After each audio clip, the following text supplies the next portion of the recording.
Un bon dimanche à tous. Aujourd'hui, on est le dimanche 30 mars de l'an 2025. Donc, bienvenue à la prédication du dimanche de l'Église en chemin.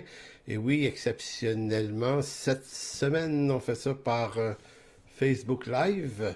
Et ce sera suivi pour les membres de notre Église du Zoom habituel qui va suivre juste après. Évidemment, on a fait le choix de faire notre célébration Facebook Live parce qu'on annonce du verglas ici dans la région, en espérant qu'il n'en tombe pas parce que ça reste dangereux. Évidemment, c'est toujours des décisions qu'on anticipe 24 heures d'avance et puis il y a toujours un risque. Le risque n'arrive pas, mais bon, on est capable d'assumer et de vivre avec ça.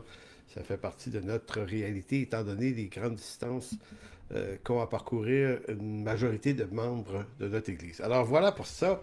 Donc une bienvenue à tous. Merci d'être là. Merci pour les encouragements. Donc aujourd'hui, le dimanche 30 mars, c'est l'occasion de continuer notre étude sur l'Évangile de Jean. Et on est rendu à la séance 49 et nous parcourons actuellement le chapitre 4 de l'Évangile aux Romains. L'Évangile aux Romains. L'Évangile de Jean, voyons. Et on est au verset 31 à 38 que je vais lire dans peu de temps. Donc, voilà pour aujourd'hui la prédication. Donc, juste faire une légère rétrospective. La semaine passée, euh, la prédication tournait autour de la cruche, si vous vous souvenez. Si vous étiez là, la fameuse cruche de cette femme samaritaine qui laisse sa cruche, découvrant Jésus et qui il est, le Messie finalement. Cette situation-là a un impact suffisamment grand pour qu'elle laisse cette cruche, qui était fort utile, soit dit en passant, et qui tout à coup retourne au village sans cette cruche. Et puis bon, on veut juste montrer à quel point la rencontre avec Jésus, ça nous fait laisser des choses derrière nous, puis pas juste des mauvaises choses, des bonnes choses aussi. Tout à coup, le Christ devient une priorité. C'est une image évidemment, tu sais. Mais ce que ça voulait montrer aussi, c'est que peut-être que nous, vous, moi, on a tous eu à délaisser des cruches aussi derrière nous. Euh, Personnellement, j'évoquais l'idée que moi, dans ma vie, j'espérais devenir un musicien professionnel. J'étais en route pour devenir ça, musicien de studio en particulier. Il n'y a rien de mauvais dans ça, mais ça, c'est la cruche que j'ai laissée derrière moi parce que j'ai clairement senti que ce ne serait pas ça finalement ma vie. Donc rencontrer Jésus, c'est de faire un virage radical. En tout cas, pour moi, ça a été vraiment radical. Puis pour la plupart de mes amis là, qui se sont convertis dans les mêmes années, c'était radical et c'est radical se tourner vers Jésus.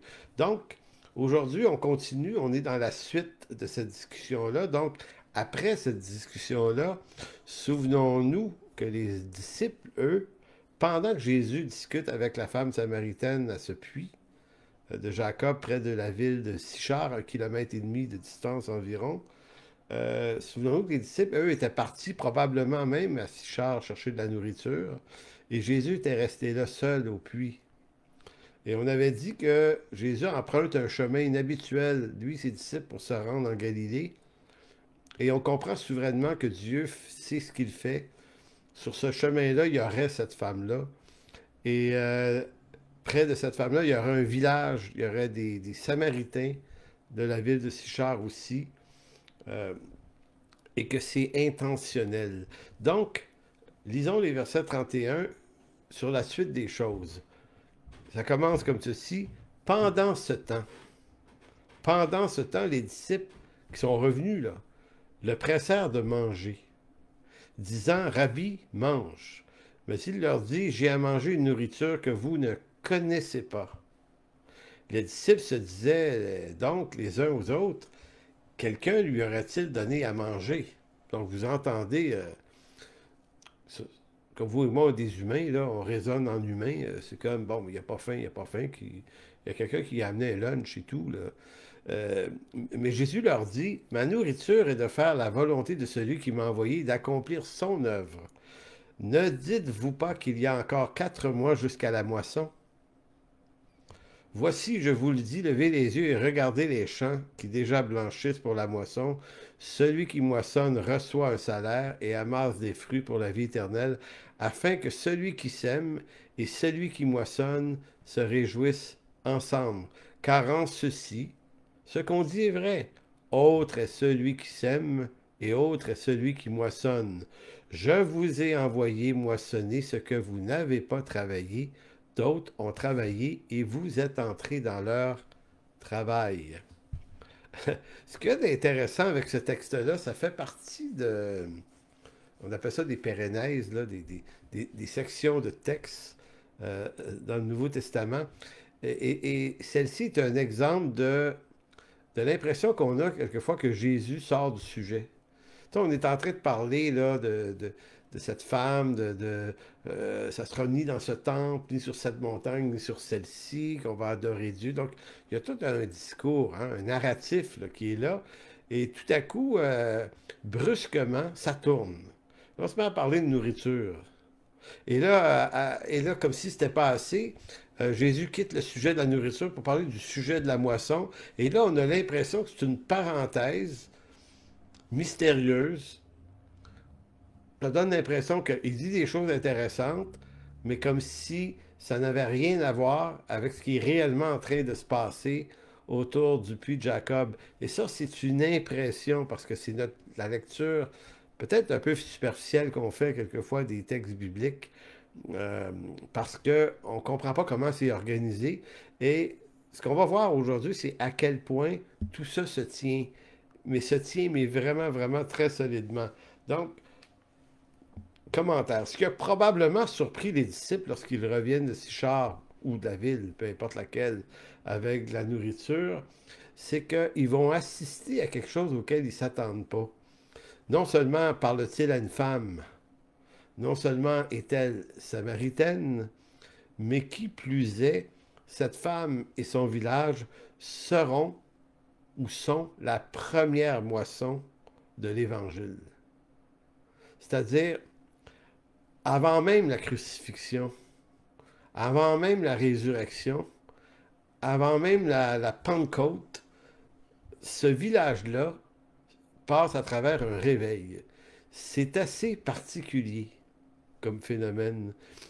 Est-ce qu'on va dire, est-ce que ce sont des vraies conversions ou des pas vraies conversions? Parce qu'avant, c'est avant que le Saint-Esprit soit donné dans Acte 2, parce qu'il faut tenir compte de tout ça. Mais en réalité, euh, peu importe que ce soit avant ou après, quand Dieu, en sa grâce, ouvre les yeux et le cœur d'une personne, ben, il est trop tard. Elle a vu. Et non seulement cette femme a vu le Messie, mais son village aussi. Donc, de toutes les moissons qui vont arriver dans les siècles à venir, c'est la première des moissons. Et ce qui peut être assez saisissant pour les apôtres, c'est que ça se passe auprès de Samaritains et non, on aurait pu penser que la chose devait arriver à Jérusalem ou en Galilée, en tout cas dans l'Israël à peu près fidèle à Dieu, hommes et femmes pieuses qui sont là. On se dit oui, mais il me semble que ça devrait commencer là, mais en réalité, non. Ça commence auprès d'un peuple parmi les plus méprisés des Juifs. Et Dieu sait bien faire les choses. Ça, c'est le Dieu qui nous surprend. C'est pour ça que c'est toujours hasardeux d'anticiper ce qui va arriver. Tu sais, on voit beaucoup de chrétiens anticiper. Par exemple, à ce moment-là, on traverse une période politique, économique, écologique, bref, de toutes les façons, c'est un peu nerveux en ce moment. Qu'est-ce qui se passe? Les chrétiens sortent des prophéties. Voici ce qui se passe. Ils vont le décrire. Il se passe ceci, il va arriver ceci. La Bible avait dit. Et là, on anticipe, le Seigneur revient, l'enlèvement de l'Église. On prête aux événements. Nous, on fait ça. C'est une erreur à chaque fois.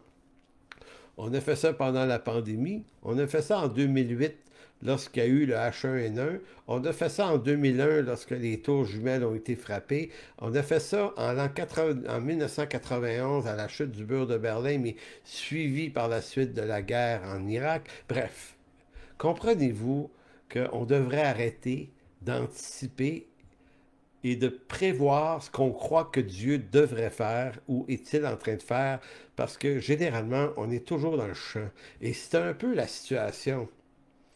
Les Samaritains, pour vous donner une image, peut-être, qui nous colle à la peau, imaginons que nous, on est des chrétiens, mettons qu'on est des chrétiens engagés dans la foi, Et ça, c'est dans notre spectre.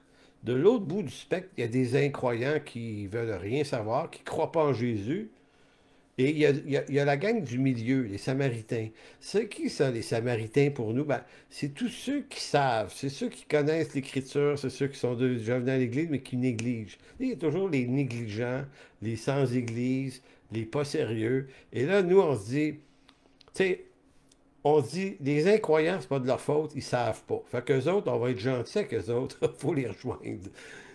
Mais la gang du milieu, eux autres, on lui brasse la pelle pas mal. Donc, hey, vous autres, là, vous seriez supposés de... Ben, je vois les Samaritains par rapport aux Juifs du temps, à peu près comme ça. On a plus de mépris pour des Samaritains que pour des païens, probablement, parce que les Samaritains, c'est des moitiés convertis, comprenez-vous? Donc, du point de vue juif, il n'y a rien à faire avec eux autres. Il n'y a rien à faire avec eux autres. Ils en savent juste assez pour avoir une vie droite, mais ils résistent à la volonté qu'on pense qu'ils devraient être à Jérusalem, adorer le Père en esprit, en vérité, à Jérusalem. Donc, j'aime faire ce parallèle, et pourtant, le Seigneur Jésus, qui connaît le cœur de l'homme, va dire, OK, on va commencer là. On va commencer là.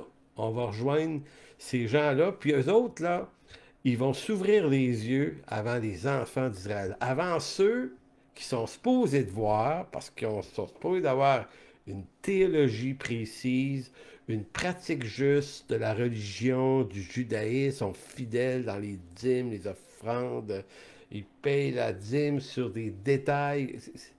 Ils sont dedans, et comme on dit au Québec, ils sont sa coche. Les Samaritains sont dans le champ.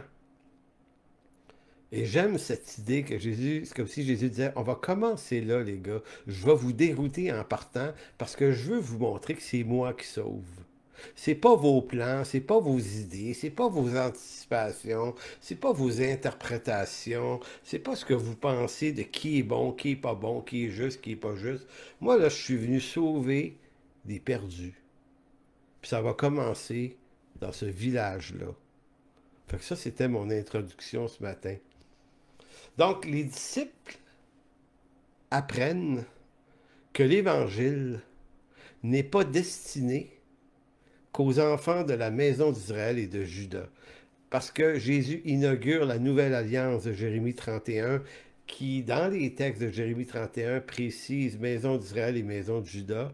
Mais on va devoir comprendre que Jésus est le nouvel Israël. Partout dans l'Ancien Testament où l'Israël national est infidèle, et c'est pas surprenant,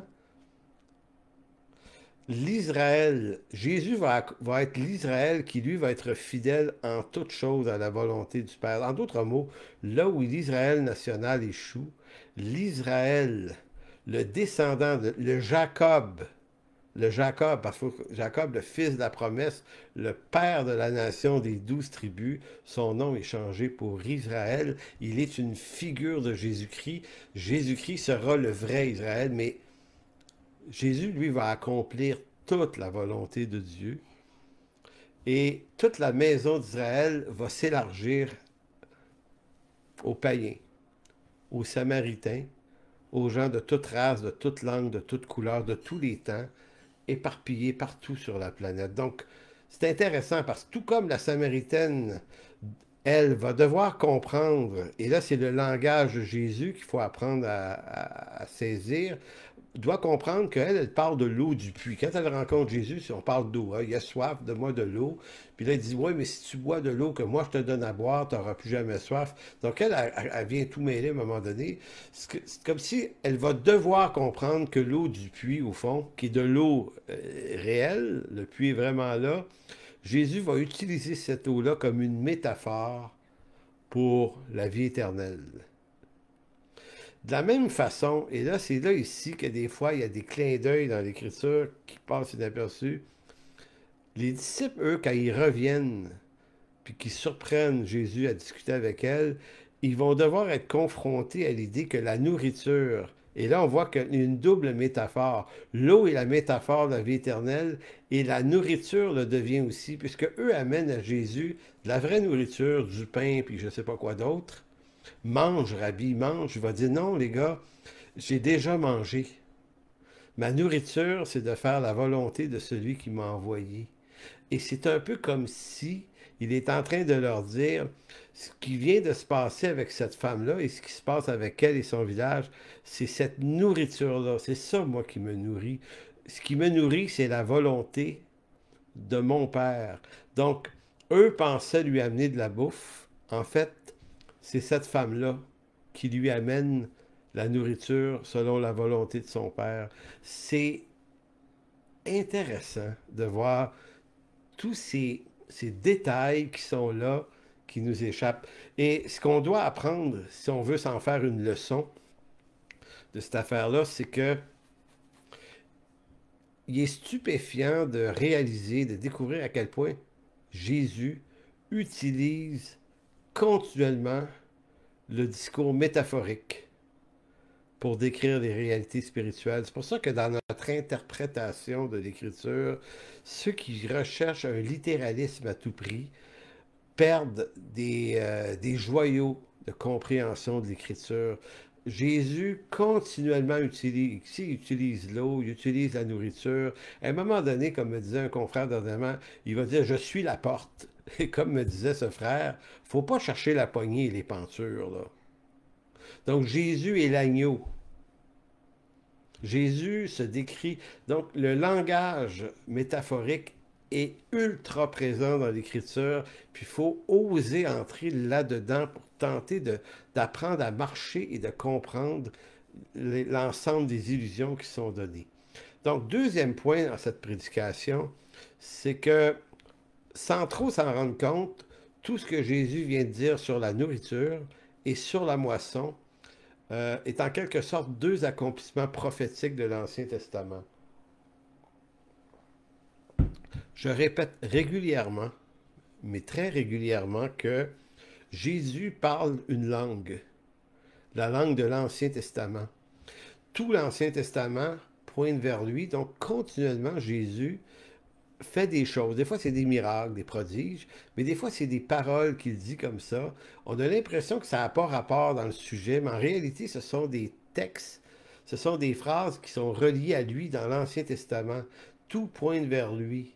Donc, autant la nourriture, autant la manne, par exemple, qui était dans le désert, c'était une figure de Christ. Tout est une figure. Tout dans l'Ancien Testament pointe vers la personne de Jésus-Christ. Donc, quand Jésus-Christ arrive, qu'est-ce qu'il fait?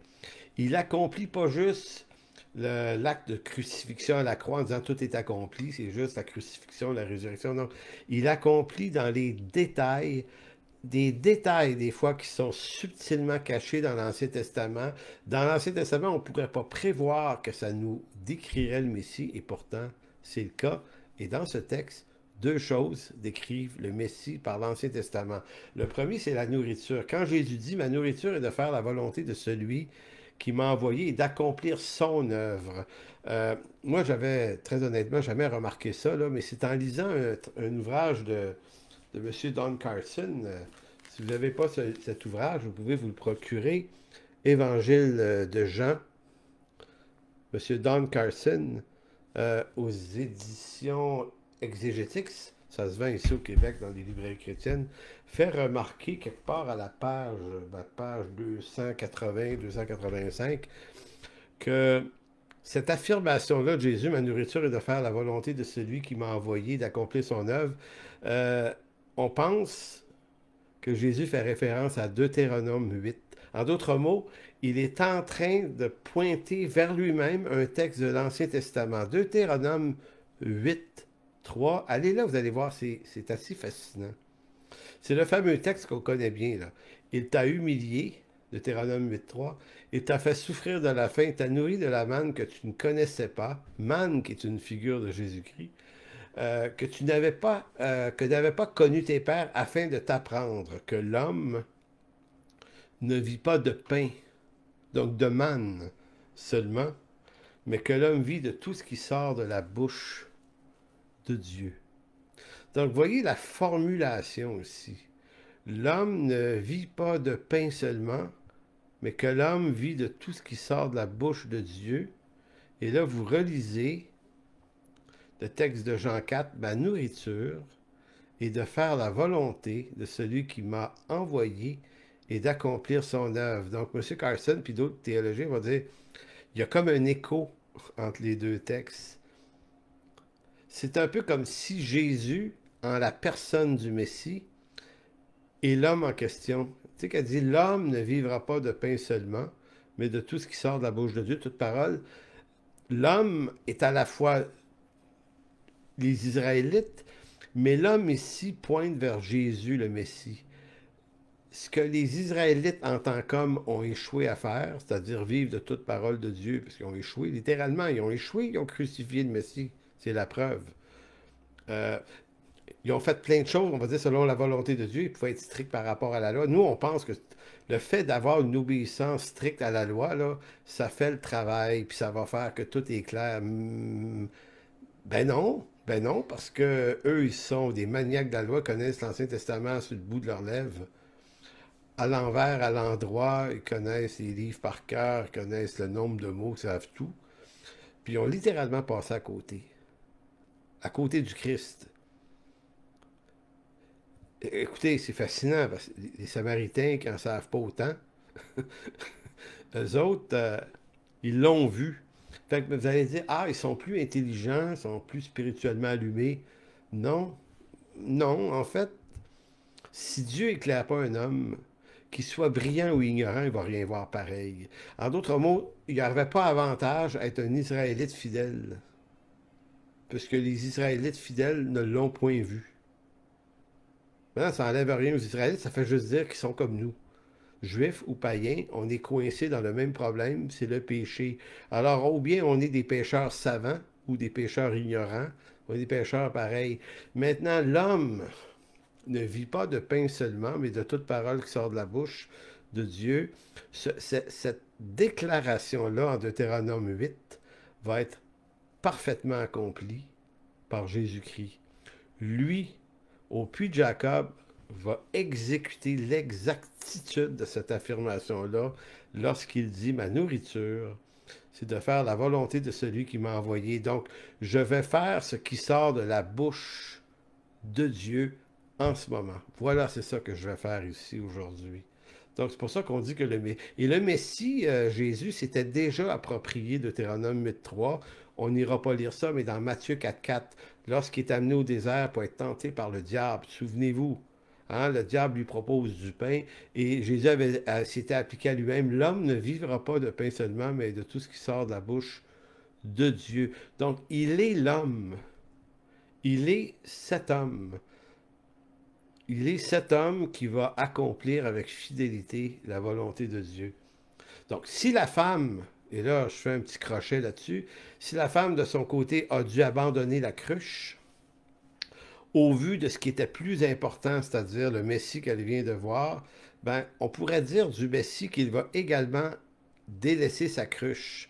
La sienne, c'était son appétit, au profit de la volonté de son Père qui est d'annoncer la bonne nouvelle aux gens de Sichar. C'est juste un petit crochet comme ça. Par la suite, lorsque Jésus a fait ça, il se met à parler de la saison des moissons.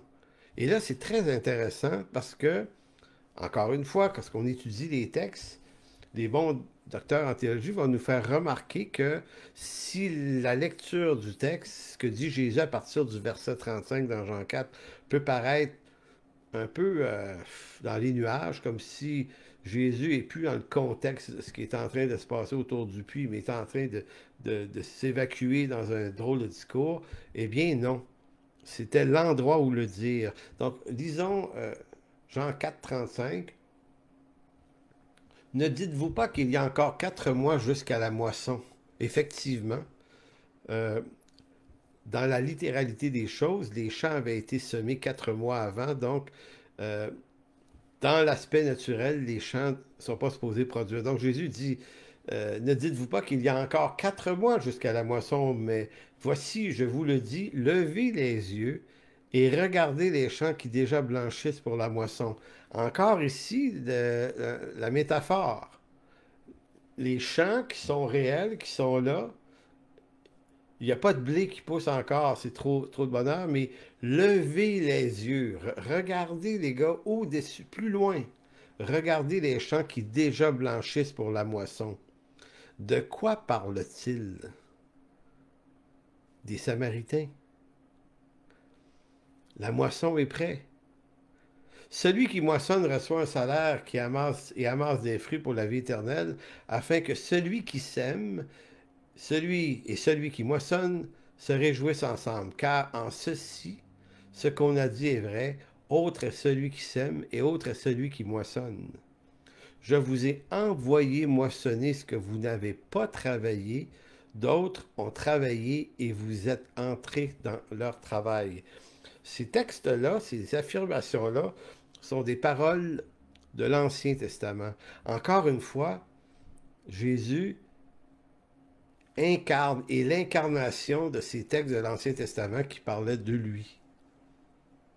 Vous allez dire, mais quel rapport y a-t-il entre la moisson et la femme samaritaine, la nourriture et la nourriture qu'amènent les disciples et la moisson dont Jésus parle ici? Ben, c'est assez simple. Allez dans Amos, chapitre 9. Allez dans Amos, chapitre 9, verset 11. Et encore une fois, les bons commentateurs vont vous dire, Jésus parle le langage de l'Ancien Testament. Nous, on ne s'en rend pas compte, on lit seulement le Nouveau. Mais dans Amos 9, c'est un texte qui parle de l'ère messianique. Donc l'ère messianique, c'est l'ère qui commence avec la naissance du Messie. C'est pas une ère plus tard dans l'avenir, c'est l'ère qui commence par le oint de l'Éternel qui arrive à Jérusalem, prophétisé par Daniel. Le oint de l'Éternel, c'est Jésus. Donc cette ère messianique-là est décrite par les prophètes, toujours par des figures métaphoriques encore là dans l'Ancien Testament. C'est rempli de figures, d'images de toutes sortes qu'il ne faut pas comprendre de façon absolument littérale, mais il faut comprendre que l'image qui, elle, prend un événement littéral et l'amène dans une métaphore pour l'enrichir de la grandeur de l'œuvre accomplie par Dieu. Donc Amos 9:11 va dire, en ce temps-là, donc de quel temps? Le temps messianique, je relèverai de sa chute la maison de David, j'en réparerai les brèches, j'en dresserai les ruines, et je la rebâtirai comme elle était autrefois, afin qu'il possède le reste d'Édom et toutes les nations sur lesquelles mon nom a été invoqué, dit l'Éternel, qui accomplira ces choses. Donc, vous avez deux choix ici. Vous avez le choix de penser que l'ère messianique, c'est on revient à l'ère de David, 9 siècles avant Jésus-Christ, on repart en guerre pour reconquérir les Édomites puis tous les peuples autour. Non, ça c'est ce qui est arrivé dans David. Mais le texte utilise des événements historiques du passé, du temps de David, et les spiritualise pour montrer l'œuvre de Christ qui est beaucoup plus grande. Et c'est là que le texte devient intéressant, c'est le verset 13. « Voici les jours viennent, dit l'Éternel, où le laboureur suivra de près le moissonneur, et celui qui foule le raisin, celui qui répand la semence, où le mou ruissellera des montagnes et coulera de toutes les collines. » Amos 9:13. J'attire votre attention, vous allez dire, ouais, mais c'est pas tout à fait la même chose. Mais c'est ça le langage prophétique, souvent appelé le langage apocalyptique des prophètes de l'Ancien Testament. Ils vont décrire des choses sur l'ère messianique, ils vont donner à ça un langage que comprennent les Hébreux de l'Ancien Testament, et quand Jésus arrive, il reprend le langage et se l'applique à lui-même. Donc quand Jésus va dire que celui qui moissonne, là on retourne dans Jean 4, verset 30, celui qui moissonne reçoit un salaire et amasse les fruits pour la vie éternelle, afin que celui qui sème et celui qui moissonne se réjouissent ensemble. Donc vous avez ici une figure qui est reprise de Amos. C'est Amos qui parle de ça. Donc Jésus reprend pour lui-même ce qu'il dit dans Amos, mais juste avant, lorsqu'il dit, verset 35, « Ne dites-vous pas qu'il y a encore 4 mois jusqu'à la moisson? Voici, je vous le dis, levez les yeux et regardez les champs qui déjà blanchissent pour la moisson. Et, euh, et là, on retourne dans Amos 9,13. Or, le laboureur suivra de près le moisson. Et ce qu'on remarque dans ce texte-là, c'est que Amos veut décrire que l'efficacité du Messie, du loin de l'Éternel, est telle que ça ne prendra pas 4 mois. Il reprend la figure des champs. Jésus reprend la figure des champs. Normalement, dans les champs terrestres, ça prend 4 mois. Mais lorsque le Messie vient, évidemment, la moisson, c'est pas du blé, c'est des âmes, c'est des gens qui sont sauvés. Euh, c'est comme s'il disait, le, le semeur a à peine le temps de semer que la moisson est déjà prête. Ce texte d'Amos illustre exactement ce qui est en train de se passer au puits de Jacob. C'est-à-dire que Jésus vient à peine, écoutez, on est au chapitre 4, là. Il n'y a pas grand-chose avant le chapitre 4, là. Il y a eu les noces de Cana au chapitre 2, là. La rencontre avec Nicodème au chapitre 3. Et là, chapitre 4, Jésus, on est au tout début de son ministère. Il a à peine passé dans la région de la Samarie. Il a à peine discuté avec une femme que déjà, il y a une moisson, il y a un réveil dans le village à côté. Et ça illustre un peu ce qu'Amos disait. Le laboureur suivra de près le moissonneur. Vous voyez l'image? La rapidité avec laquelle les choses se passent par la puissance du Messie qui vient. Donc ça, c'était en quelque sorte le deuxième signe, ou le deuxième accomplissement prophétique par Jésus, le texte de l'Ancien Testament, et ça revient à dire, comme je disais au début, on a l'impression que des fois Jésus parle un peu en disant des trucs qui ont plus ou moins rapport avec la réalité de ce qui est en train de se passer, alors que dans les faits, quand on tombe sur des textes comme celui-là, on devrait comprendre qu'il y a quelque chose dans l'Ancien Testament qui est en train de s'accomplir en lui. À quoi ça nous sert de savoir ça là, ce matin, là, en ce 30 mars 2025, de dire, ouais, mais ça, c'est des patentes. As-tu vraiment besoin de ça dans ma communion avec Dieu? Oui, plus que tu le penses, parce que ce qui vient semer, ce qui vient fonder ta confiance en Jésus-Christ, qu'est-ce qui fait qu'on appuie nos vies là-dessus? Qu'est-ce qui fait qu'on a laissé nos cruches, un paquet de cruches derrière, puis on a dit, tu sais, moi, je vais le suivre, lui. Ben, c'est parce qu'on a besoin d'être approfondi dans la réalité messianique de Jésus. On a besoin de découvrir que chaque chose, chaque mot, chaque geste que Jésus fait est relié à quelque chose de l'Ancien Testament et ça nous fait découvrir la beauté, la splendeur, la grandeur majestueuse de l'Écriture. S'il y a des personnes qui voient dans l'Écriture un livre, une vieillerie religieuse destinée à des naïfs imbéciles, vous et moi, on doit découvrir que dans ce livre-là, il y a des liens d'association, de détails anciens, Nouveau Testament, des affirmations. Tout ça là, est relié ensemble. C'est tricoté, serré. Et moi, là, c'est ce qui fait que je lis la Bible. Le soir en me couchant, je n'ouvre pas un livre comme les autres. J'ouvre quelque chose qui se peut pas dans cette humanité. Un livre extraordinaire, unique, unique au monde. Et c'est ce que j'aimerais faire découvrir aux gens autour de moi. Continuons.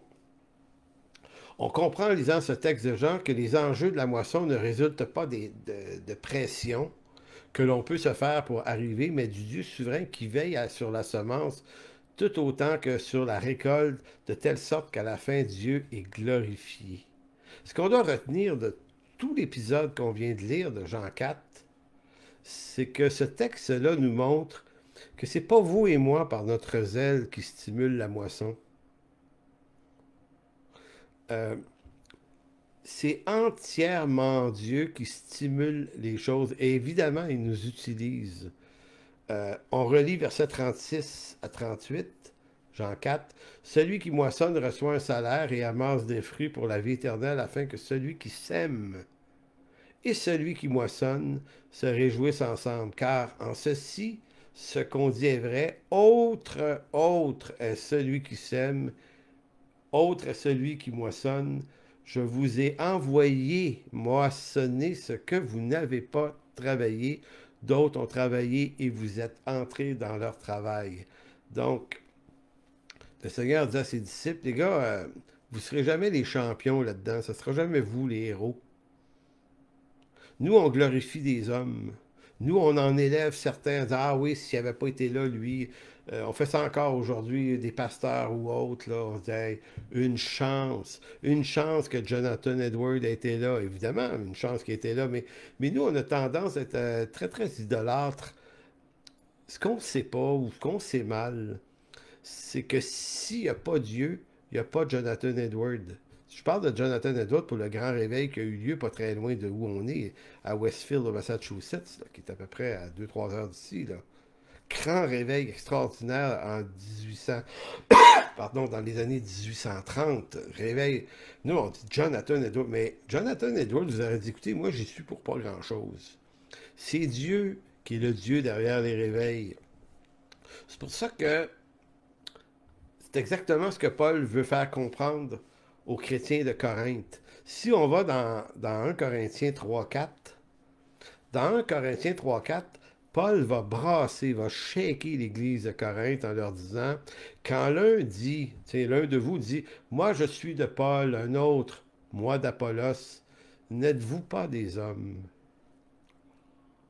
Là, je suis pas en train de dire, on va dans des églises locales, on s'attache à des enseignants, évidemment, mais vous savez, quand on devient fanatique de quelqu'un, puis on n'entend plus que par cette personne-là, parce qu'on veut être de lui.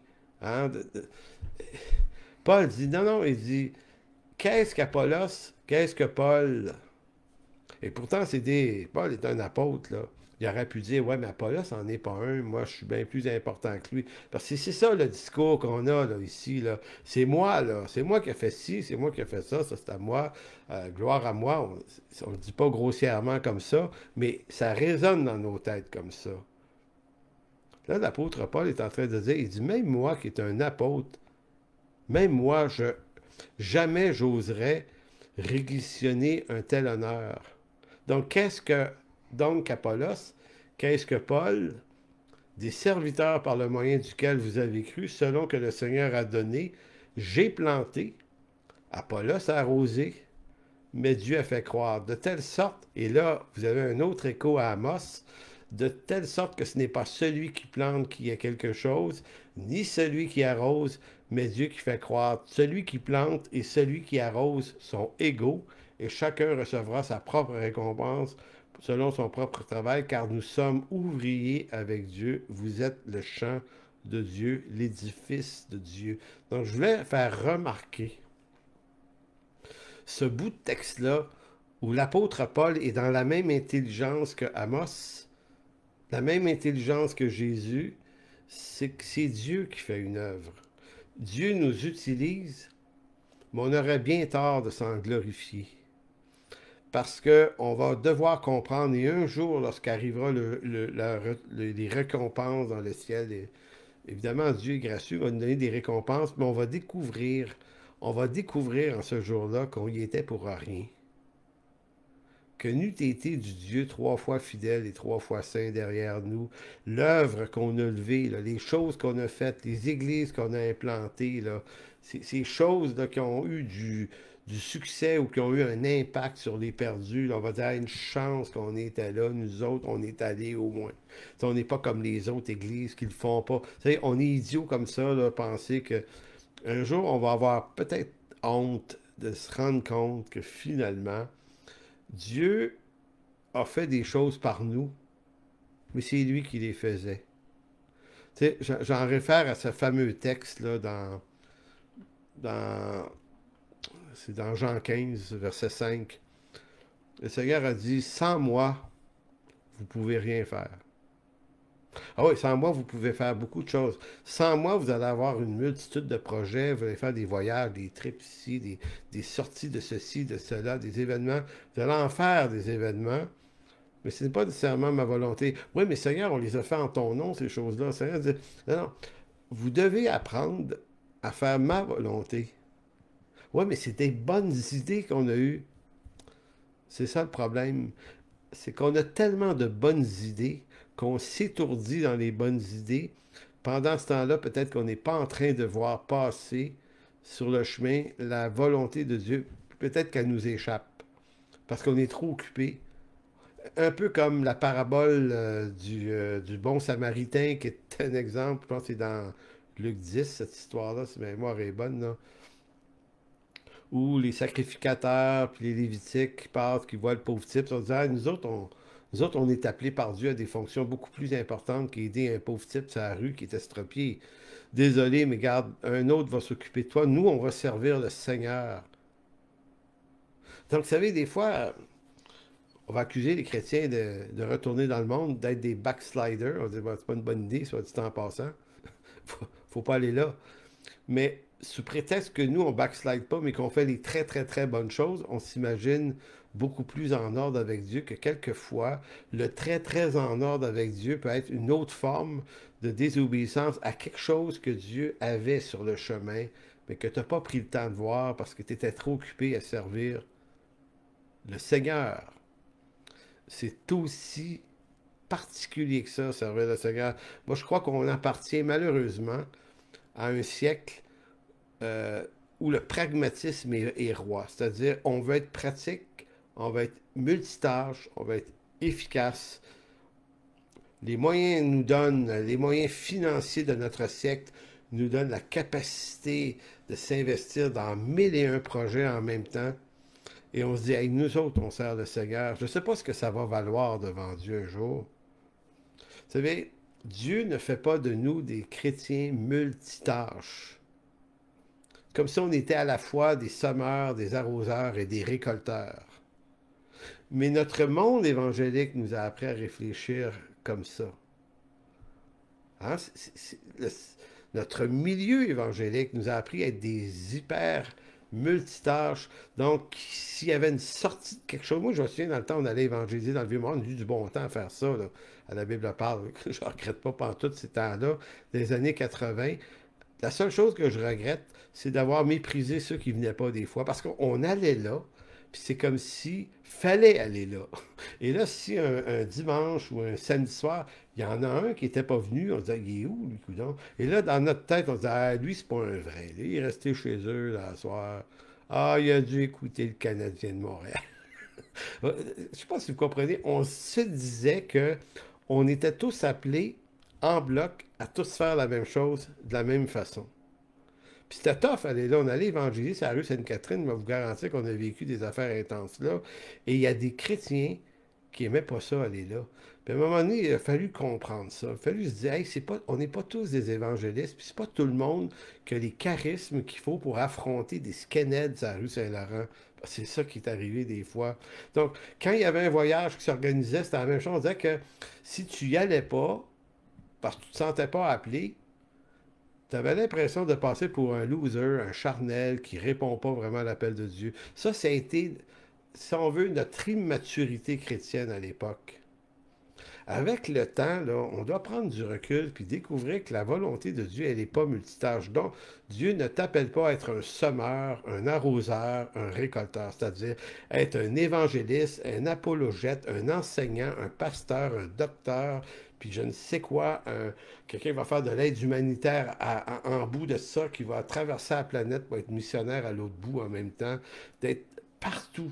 Puis j'ai comme l'impression des fois que quand on est partout, c'est presque un piège du malin. Pour ceux qui ont du zèle pour Dieu, le malin va dire, OK, toi, tu as du zèle, va t'en faire du zèle. Va t'éparpiller sur la planète. Tu vas finir par faire tellement de choses que tu vas être trop occupé à découvrir le détail de la volonté de Dieu pour ta vie. Ah, peut-être que vous avez un jour donné un verre d'eau. Et c'était ça la chose. Pour vous, un verre d'eau, c'est 3 fois rien. Mais nous, on est dans un siècle pragmatique, hyper intense. Et nous, on veut des héros qui sont un peu à l'image du cinéma, là, les super-héros là, qui sont capables de tout faire. Mais ça, là, c'est un fantasme postmoderne. C'est le fantasme du temps dans lequel on est. Donc, dans l'Écriture, ça ne se passe pas comme ça. Donc, vous n'êtes pas appelés à être des semeurs, des arroseurs, puis des récolteurs. Paul le disait aux Corinthiens. Regardez, il dit, moi, j'ai semé. Comment est-ce qu'il dit ça, là? Il dit, moi, j'ai planté. Apollos a arrosé et Dieu a fait croître. Donc, moi, je suis quoi là-dedans, moi, Paul? Ben, il dit, je suis rien de plus qu'Apollos. Parce que de toute façon, la croissance, qui est la chose la plus importante, c'est Dieu qui la donne. Donc, Dieu a plutôt placé dans son corps, qui est l'Église, il y a des semeurs, puis il y en a d'autres qui vont être des arroseurs, puis il y en a d'autres qui vont être des récolteurs, il y en a qui vont être des intercesseurs, il y en a qui vont être des chantres. C'est ça qu'ils vont faire, eux autres. Il y en a qui vont être des gens encourageants. C'est quoi le confrère de Paul? Là? Il y en avait un, là. Son nom voulait dire là, celui qui édifie, qui encourage. Là.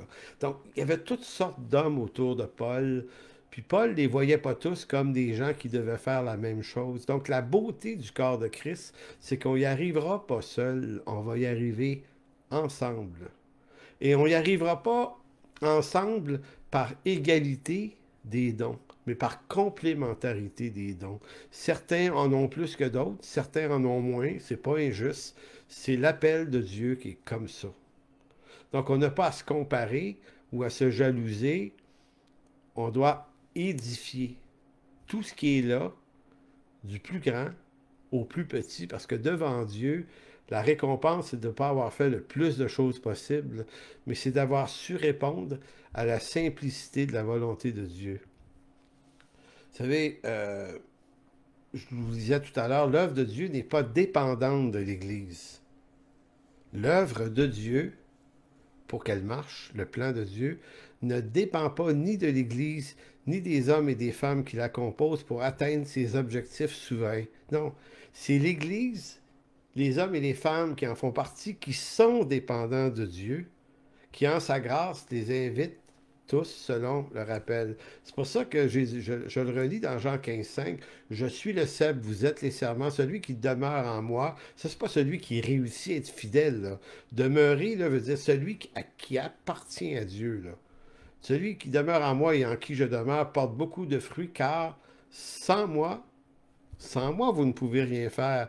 Donc, arrêtons de penser qu'on va changer le monde puis qu'on va changer notre génération parce que on se donne les moyens pour y arriver. Donc, les fruits que nous sommes appelés à porter ne sont pas ceux que nous décidons de porter, mais ceux que nous sommes appelés à porter suivant la volonté de Dieu. Marcher avec Dieu ne consiste pas à faire notre gros possible en s'appliquant dans le plus grand nombre possible d'activités, pour espérer recevoir le plus grand nombre de récompenses possibles. Ça, c'est pas l'Évangile, c'est du capitalisme. On va faire tellement de choses qu'au bout de l'affaire, on va recevoir au ciel. J'ai entendu déjà parler, je vais investir de l'argent dans le royaume de Dieu. C'est au centuple pour avoir du 100% dans le ciel. Quand c'est dit, cette affaire-là, si vous le comprenez, comme je viens de le dire, ben, je pense que vous êtes coincé dans le capitalisme. Vous êtes des riches d'en bas qui se disent hey, moi, là, je ne veux pas être pauvre en haut, je vais être riche, je vais investir. Écoutez, c'est ridicule. C'est une mauvaise compréhension de l'Évangile. Vous savez, Abraham, le père de la foi, ça lui a pris 2 décennies pour comprendre que le plan de Dieu, ce qui avait été proposé, lui, est appelé à faire une chose. Une chose. Une chose, un bébé. Dieu dit, il faut que tu aies un fils, un héritier. Ben, OK. Écoutez, c'est un appel intéressant. Moi et ma femme, le soir, on va pratiquer l'appel de Dieu. C'est pas désagréable du tout. Mais quand Abraham se rend compte que ça ne marche pas, lui, il prend sur lui de le faire arriver quand même. Voyez-vous à quel point il est une... À quel point il nous ressemble. On se dit, on va le faire arriver. Moi, le faire arriver. Moi, ça va pas assez vite à mon goût. Ben, hey, j'ai des projets, moi, j'ai de nouvelles idées. On va présenter ça, on va brasser, ça va tout changer. Ben, Abraham l'a fait. Il a fait un bébé à la servante, à gare. C'était une gaffe. Un peu plus loin, il dit, ah, ben, OK, je vais mettre mon serviteur. Il y avait un serviteur, Abraham, là. Il dit, ça doit être lui, l'héritier.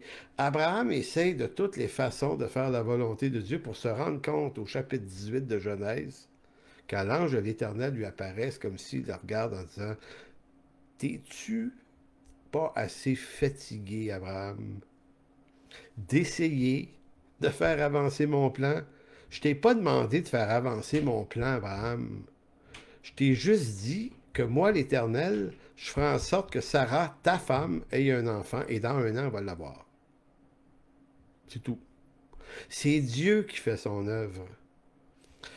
On commence à vivre dans le repos de la foi le jour où on comprend que Dieu fait son œuvre.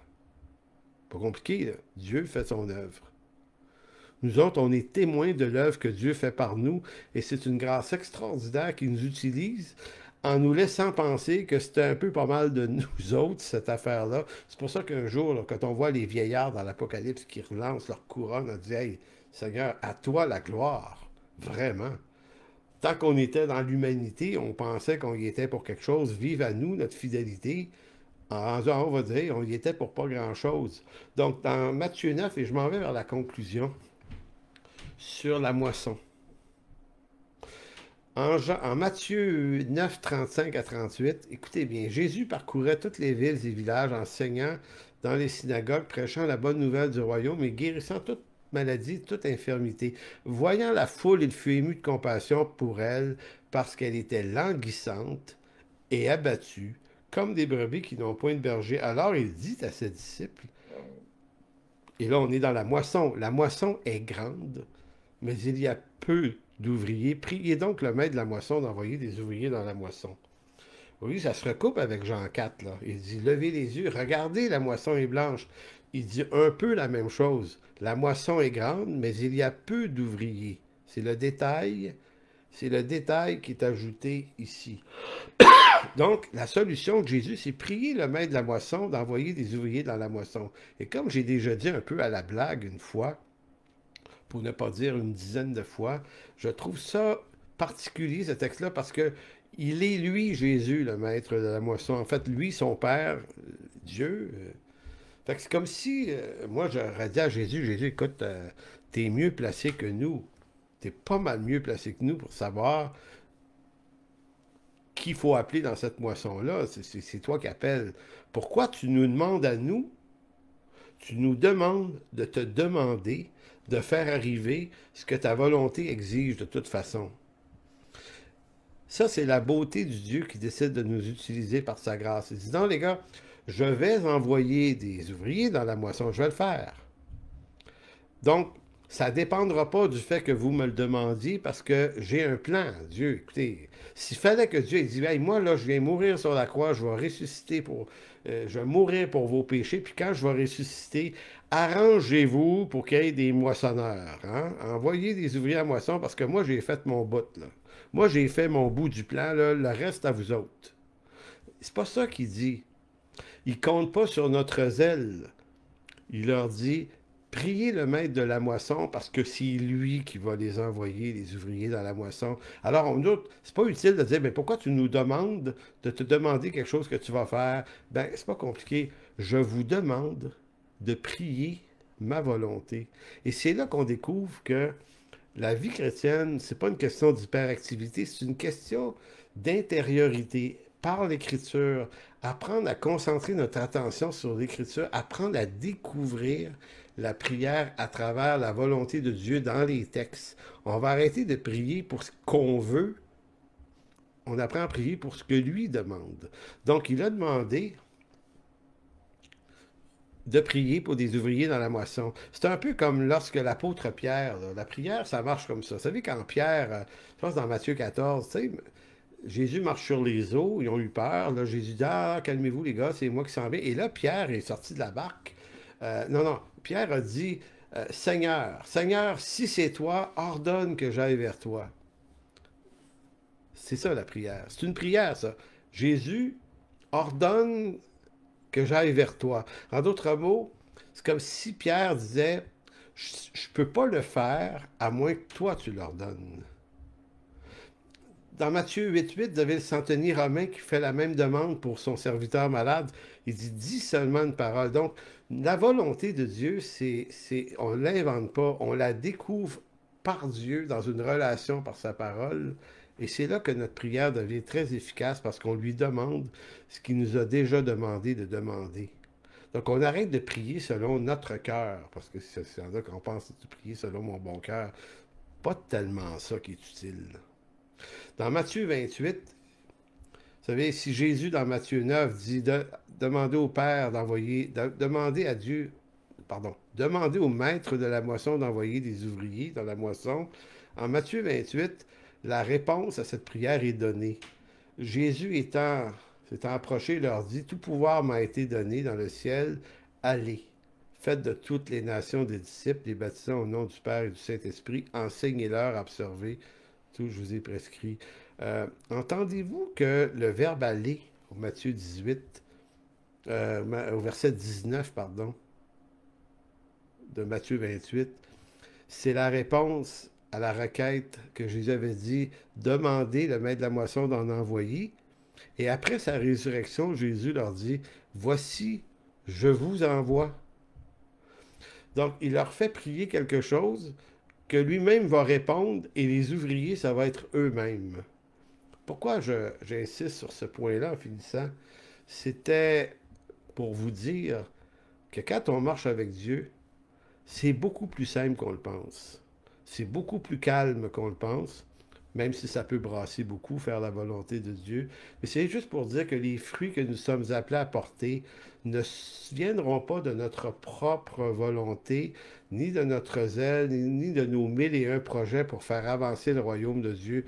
On ne fait pas avancer le royaume de Dieu. On participe au Dieu qui, lui, fait avancer son royaume de Dieu. Peut-être qu'on en a trop fait, en pensant que tout ce qu'on faisait était à la volonté de Dieu. Et peut-être que sans trop y prendre garde, c'est à travers des très petites choses qu'on a fait inconsciemment, qu'on accomplissait des fois peut-être le mieux la volonté de Dieu. Et je vous laisse sur ce fameux texte, Matthieu 24, 44. Ils répondirent au Seigneur aussi, Seigneur, quand avons-nous vu avoir faim, ou avoir soif, ou étranger, ou nu, ou malade, ou en prison, et ne t'avons-nous pas assisté? Jésus répondit, je vous le dis en vérité, toutes les fois que vous n'avez pas fait ces choses à l'un de ces petits, c'est à moi que vous ne l'avez pas fait. Et quand il continue le texte, les autres vont demander, oui, mais quand est-ce que nous, on t'a servi? Bien, il dit à toutes les fois que vous avez fait la moindre petite chose pour l'un de ces petits, c'est à moi que vous l'avez fait. Donc, il faut apprendre à vouloir la volonté de Dieu, mais dans le cadre où Dieu nous présente et nous apprend à marcher dans ses voies à lui, pour arrêter d'anticiper, de vouloir faire arriver les choses par l'usage de nos propres idées, nos propres plans, notre propre zèle. Alors voilà, on va se laisser là-dessus. Alors Seigneur, merci de bénir cette parole aujourd'hui. Merci de faire du bien en ta grâce, Seigneur, de nous apprendre ou de nous réapprendre à marcher avec toi dans tes voies. À développer un zèle, mais un zèle qui est ajusté à ta volonté. Un zèle qui dépend d'une relation, d'une communion, dans le repos de la foi, de telle sorte qu'on va apprendre à te servir peut-être plus simplement, peut-être dans des choses, peut-être qu'on n'a pas envie naturellement d'être là, il y a toutes sortes de petites tâches à faire des fois.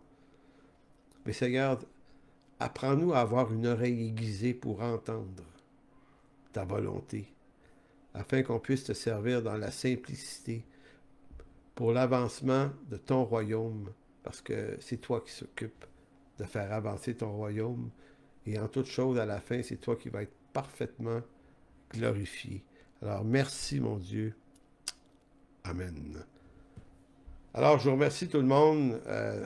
Pour les membres de l'Église en chemin, on se rejoint dans quelques instants sur le Zoom. Pour les autres, on vous remercie d'avoir été là.